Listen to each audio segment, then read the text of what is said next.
Ini Bang Aiman dan seluruh pemirsa di seluruh Indonesia, hari ini rakyat telah memenangkan satu kali lagi. Tadi siang Pak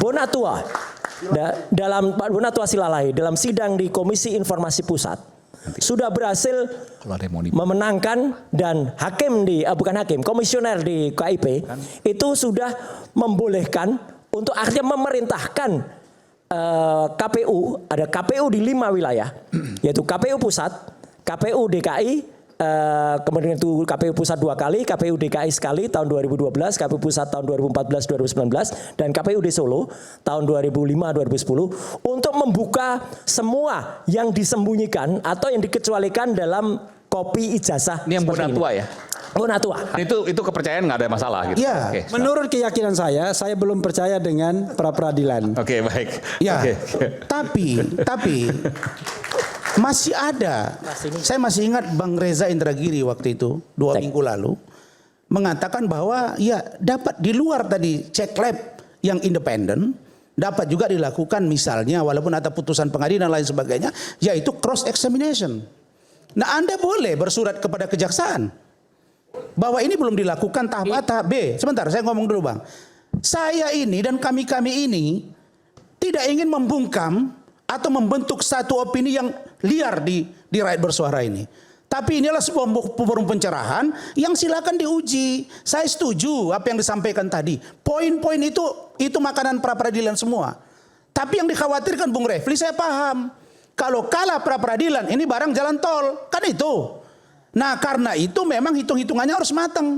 Nah, kalau kajian sampai 7 poin begitu, saya kira penyidik, pertanyaannya ada nggak regulasi yang mengatur tentang independen lab tadi?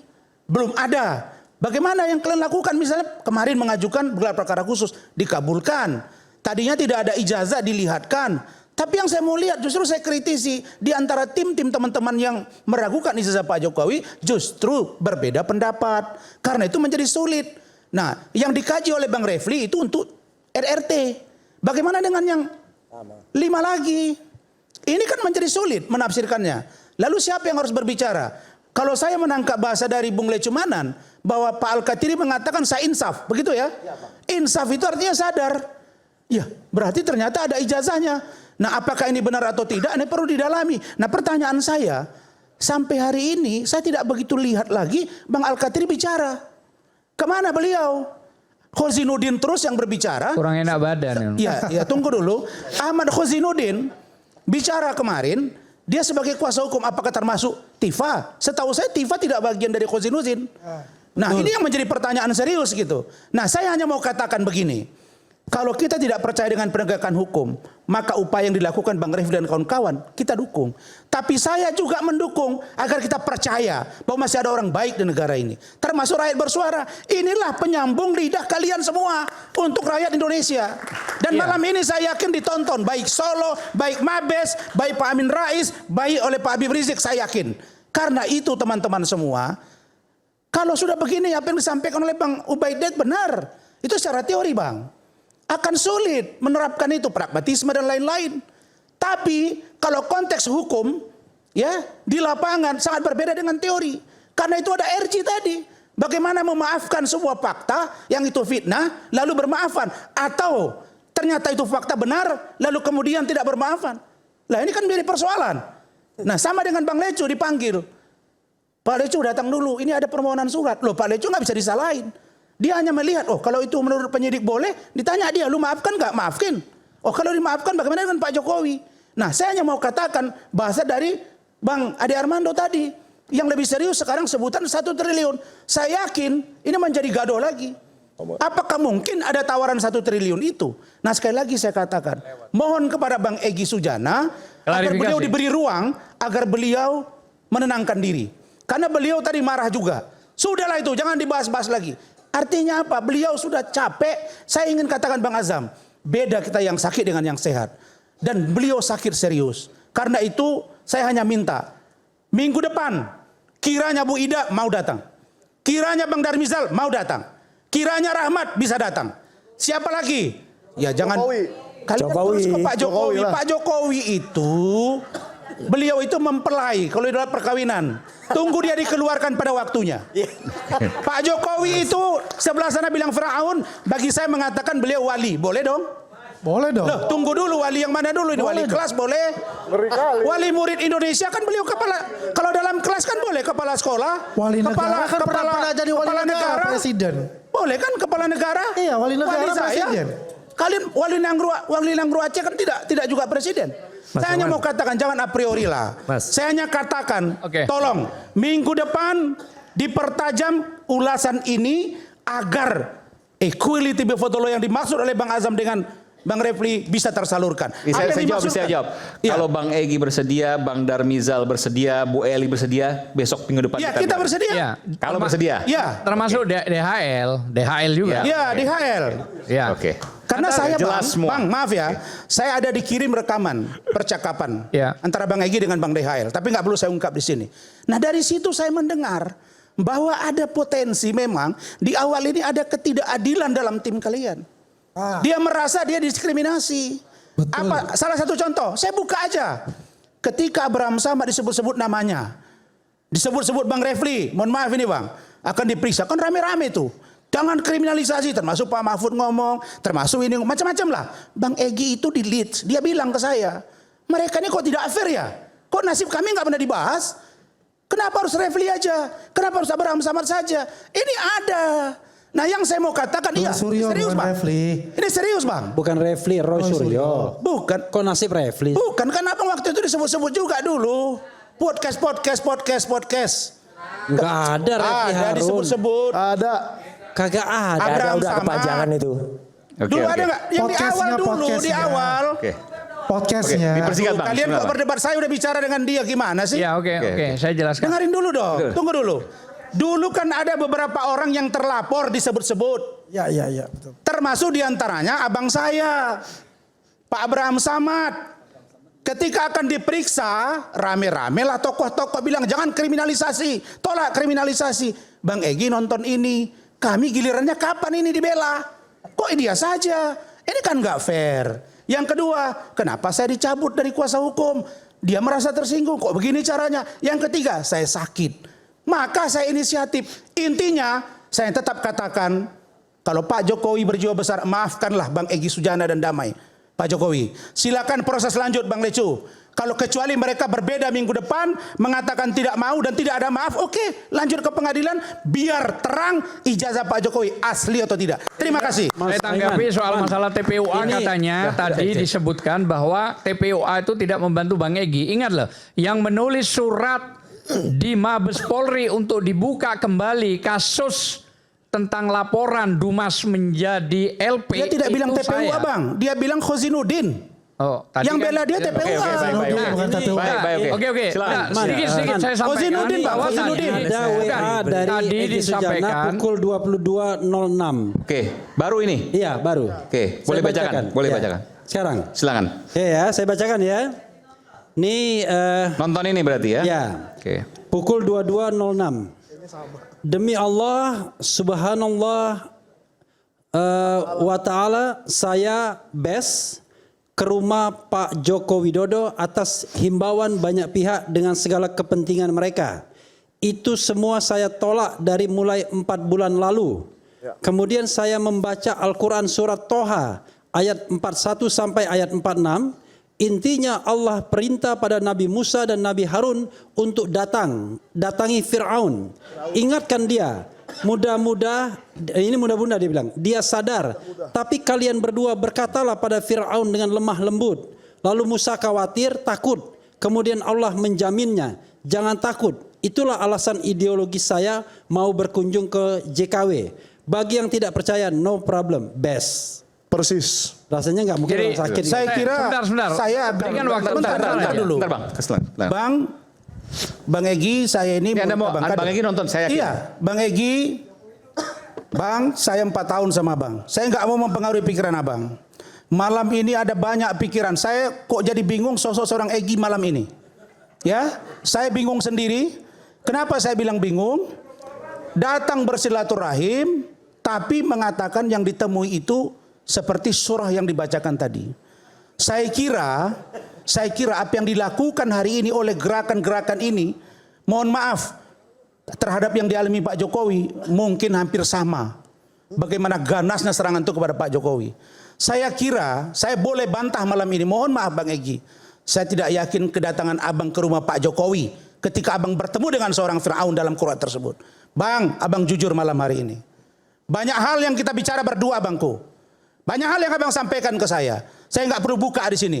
Saya adik abang. Saya ingin Bang Egy, Bang, abang konsentrasi berobat, sehat abang, dan abang jangan lagi merasa disunyi dalam keramaian. Karena abang dibutuhkan oleh keluarga dan kita semua. Saya hanya mohon sekali lagi, tolong, jangan abang perbanyak lagi kata-kata. Supaya tidak menimbulkan masalah yang panjang. Biarkan ini bergulir. Saya tidak rela abang masuk di persidangan karena saya tahu hati abang tidak seperti itu. Terima kasih. Oke, baik. Ya, jadi sedikit ya. Boleh sedikit? Ya. Bang Iman, Dikit, ya? dikit. Sedikit ya. Dikit. Jadi soal tadi pra peradilan, ini bukan sama dengan putusan MK yang berlaku final and binding. Tapi kalau pra peradilan kita menang, minggu depan dikeluarkan lagi penyidikan baru. Ini yang kita Priori dulu khawatirkan. dong. Peggy Setiawan kan tidak. Betul. Itulah Tapi- Bang Azam tapi kan salahnya. punya- Aduh. Oke, baik. Selesaikan dulu, Oke, selesai itu. Cukup, oke, silakan. Cukup. Pertama saya koreksi dulu tadi Bung Rasman ya, bahwa itu teori, prakteknya nggak begitu. Teori yang mana nih? Tadi dia sebutkan bahwa apa yang saya sampaikan itu adalah teori, Oh, oke. tidak empirik. Saya bantah itu karena seluruh teori yang diproduksi oleh para ilmuwan itu basisnya peristiwa empirik. Jadi kalau ada peristiwa empirik berikutnya tidak merujuk kepada terminologi ilmuwan atau teori-teori utama itu, maka dipastikan keputusan-keputusan untuk menunjukkan kebenaran itu akan keliru. Jadi basis untuk mengambil keputusan itu pasti ada basis keilmuannya. Jadi kalau kemudian tadi disebutkan bahwa RG itu adalah peristiwa empirik yang tidak berbasis teori, itu teorinya. Teorinya adalah konsensus teori untuk mengambil keputusan apakah itu benar atau tidak. Jadi tidak ada teori yang tidak empirik. Seluruhnya basisnya adalah peristiwa empirik. Fakta, Itu, gitu ya? fakta. Oke. Itu koreksi saya. Kemudian yang kedua, dilema ini kemudian menjadi muncul karena kita tahu bahwa kepercayaan publik kepada penegak hukum itu memang kategori sangat percaya itu hanya kurang lebih 25%. Jadi itu yang kemudian mengganggu munculnya keraguan-keraguan publik termasuk Bung Refli dan kawan-kawan terhadap penegakan hukum. Termasuk tidak melakukan pra peradilan. Termasuk tidak melakukan pra peradilan. Nah, karena suasana seperti itu ditambah lagi sosiologi hukum yang terjadi dalam beberapa tahun terakhir, itu yang membuat situasi ini apa yang sekarang terjadi. Jadi wajar kalau Bung Refli sementara tidak percaya kepada pra peradilan. Karena data empiriknya hasil survei itu tidak sampai 25% orang sangat percaya kepada kepolisian begitu. Ini problem dan ini kita mau mengatakan bahwa memang ada problem hukum di Indonesia yang sangat serius. Ya. Dan ini harus didengar oleh Dan itu harus diakui. oleh penegak hukum. Ya. Mereka harus berubah. Kalau nggak berubah, kita akan terus terjebak dalam proses bernegara yang makin terpuruk. Terima kasih, Mas Iman. Oke. Oke. Terakhir, Mas. Terakhir ya. Kita dari jam 7 sampai harus jam 11 ini ya. 4 jam. 4 jam ini luar biasa, ya sangat panjang. Tapi hampir kita melupakan sesuatu. Hari ini, Bang Aiman dan seluruh pemirsa di seluruh Indonesia, hari ini rakyat telah memenangkan satu kali lagi. Tadi siang, Pak Bonatua Pak Bonatua Silalai dalam sidang di Komisi Informasi Pusat sudah berhasil memenangkan dan komisioner di KIP itu sudah membolehkan untuk akhirnya memerintahkan KPU, ada KPU di 5 wilayah, yaitu KPU Pusat, KPU DKI, kemudian itu KPU Pusat 2 kali, KPU DKI sekali tahun 2012, KPU Pusat tahun 2014-2019, dan KPU di Solo tahun 2005-2010 untuk membuka semua yang disembunyikan atau yang dikecualikan dalam kopi ijazah. Ini yang Bonatua ya? Bonatua. Hari ini ya. Artinya, apa yang nanti terjadi? Dengan ada ini nanti dibuka seperti ini, alhamdulillah kami sudah menitik lagi. Ada beberapa perbedaan yang krusial Baik itu pada legalisasi maupun pada tanda tangan yang lain. Tunggu saja tanggal mainnya nanti. Ini yang ada Ya. di KPU. Ya, ini yang ada di KPU pusat ya, Pusat. ya, yang pada tahun 2019. Ini sebelum closing bisa nggak saya Ya, tambah? nanti dulu. Saya masih panjang dulu. Bentar, jangan dipotong dulu. Ya. Jadi ini apa? Pada Dan saat pendaftaran pada saat capres. Capres. Dan nanti akan 2019. 2019, oke. Nanti semua akan terbuka seperti ini dan akan kelihatan siapa itu yang melakukan legalisasi, Profesor Dr. Muhammad Naim Oh iya. atau Prof. Boleh saya Budiadi. bacakan, Mas Roy? Apa? Enggak usah lah, enggak apa-apa. Enggak penting-penting amat. Ya. Enggak kan ini. Legalisir yang Oh ya, legalisir ada Prof. Budiadi, Profesor Muhammad Naim. Ya, itu ada Master AGR. Ya, Oke, ya. agrikultur nanti ada. Oh, agriculture. Iya, iya. Agriculture ya. Oke. Agrikultur ya. Agrikultur, ya. Disahkan, ini nggak ada tanggal ya tadi. Nah, makanya itu juga akan kita kejar. Karena nanti ada satu KPUD yang sampai saat ini tidak berani menunjukkan legalisasinya yang tahun tertentu. Dan itulah yang nanti akan kita lihat. Apakah dekan Fakultas Kehutanan pada tahun itu sudah ada yang menandatangani itu? Ini nggak ada tanggal ya. Nggak ada tanggal. Panik dong. Nah, nanti akan ketahuan semua. Tapi sekali lagi, Panik dong. ini poin yang kedua. Ya, alhamdulillah tadi banyak sekali yang kemudian melakukan kritikan. Kami, Bang Aiman, ya, saya mengatakan berdelapan bahkan berdua-belas. Ya, mulai dari Pak Egy Sujana, Damai Hairul Lubis, Bu Kurnia Triroyani, kemudian juga Pak Rizal Fadila, terus Rustam Effendi, saya Dr. Rismon dan Tifa. Kami tetap kompak, ya, kami tetap bersatu untuk membuktikan itu. Ini apa yang terjadi malam hari ini, Bang Egy, nggak usah khawatir. Kami tetap membela Bang Egy, ya. Kami menanyakan makanya kau pecundang atau pejuang itu adalah untuk mengetuk hati Bang Egy dan jawabannya jelas tadi. Jam 10 lebih tadi Bang Egy sudah menjawab itu memang palsu, tidak ada maaf-maafan. Kami bersama semuanya. Ini persis Bang Aiman. Kalau kita lihat ini negara kita itu sama seperti sedang dikacau zaman POC dulu, zaman Belanda dulu, zaman Kompeni dulu. Diacak-acak oleh termol-termol ini. Ya, diacak-acak oleh orang yang bersembunyi di balik ini dan belum mau tanya. Tadi katanya pengantin tadi itu. Ya, lawan kita satu itu. Ya, bukan Anda, Bang Egy. Jadi kita tetap sama. Insya Allah meskipun kuasa hukum kami yang beda-beda, memang karena kuasa hukum kami itu pemikirannya lain-lain. Boleh, tidak ada soal. Dan kami terus mengatakan, di saat kita ribut, jangan-jangan orang yang sebenarnya kita lawan itu malah sedang bersenang-senang begini. Nah, ini orang ini loh ya, bukan siapa-siapa. Orang ini namanya seorang kakek, namanya kakek Sugiono. Ya, saya nggak tahu dia mirip siapa, saya nggak tahu ya, gitu. Tapi artinya apa? Kita tidak boleh kemudian terpecah belah. Gini, kita nggak boleh terpecah belah. Kita harus satu. Dan itu kalau dalam cerita pewayangan, bumi goncang-gancing, langit gelap-gelap, ya. Indonesia sedang dikacau oleh para termol. Wah, ini para termol. Pancai kosong. Nyaring bunyinya. Boleh nggak saya Apa bantai? itu? Nggak usah sebelum Jangan suka motong-motong lah. wayang-wayang nih. Itu otak kosong itu ya. Ini termol ini, ya. Bahkan termol ini jelas siapa yang memerintah mereka.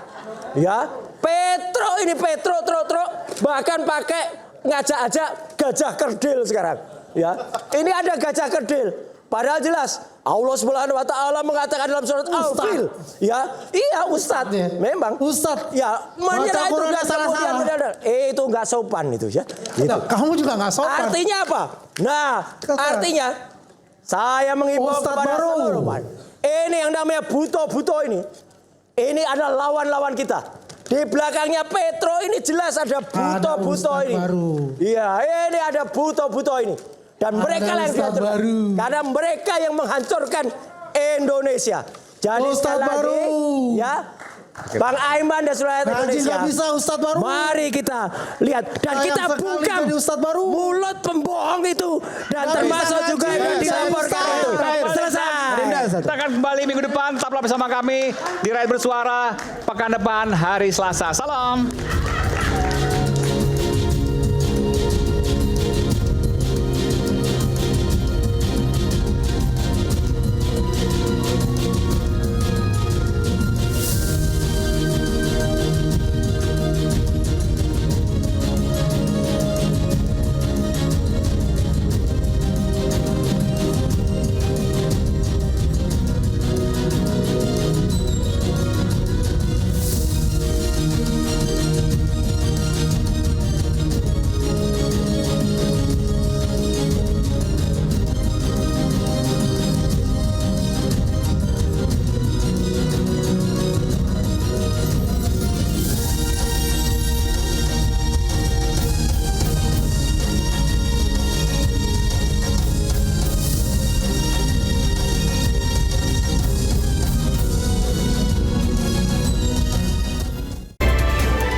Acara ini dipersembahkan oleh